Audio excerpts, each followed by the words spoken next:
شروع اللہ کے نام سے جو بڑا مہربان نہایت رحم والا ہے۔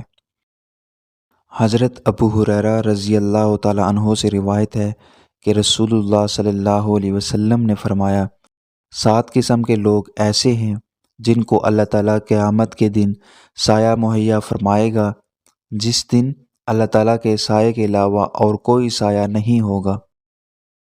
نمبر 1، عادل حکمران۔ نمبر 2، وہ نوجوان جو اللہ تعالیٰ کی عبادت میں پھلے پھولے۔ نمبر 3، جو شخص اللہ تعالیٰ کو تنہائی میں یاد کرے اور اس کی آنکھوں سے بے ساختہ آنسو بہہ نکلیں۔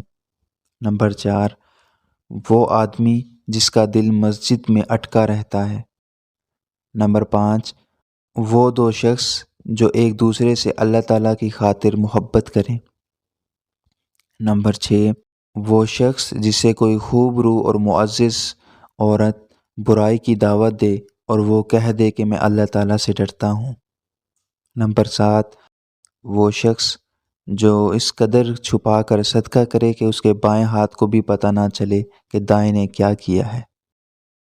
رسول اللہ صلی اللہ علیہ وسلم نے فرمایا، اپنے بھائی کے سامنے تمہارا مسکرانا تمہارے لیے صدقہ ہے، تمہارا بھلائی کا حکم دینا اور برائی سے روکنا صدقہ ہے، بھٹک جانے والی جگہ میں کسی آدمی کو تمہارا راستہ دکھانا تمہارے لیے صدقہ ہے، نابینا اور کم دیکھنے والے آدمی کو راستہ دکھانا تمہارے لیے صدقہ ہے، پتھر، کانٹا اور ہڈی کو راستے سے ہٹانا تمہارے لیے صدقہ ہے، اپنے ڈول سے اپنے بھائی کے ڈول میں تمہارا پانی ڈالنا تمہارے لیے صدقہ ہے۔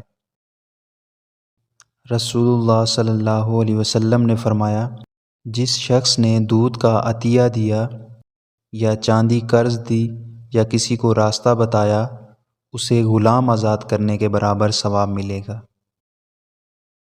آپ صلی اللہ علیہ وسلم نے فرمایا، ایک آدمی راستے پر چل رہا تھا کہ اسے ایک کانٹے دار ڈالی ملی، اس نے اسے راستے سے ہٹا دیا، اللہ تعالیٰ نے اس کے اس کام سے خوش ہو کر اس کو بدلہ دیا، یعنی اس کی مغفرت فرما دی۔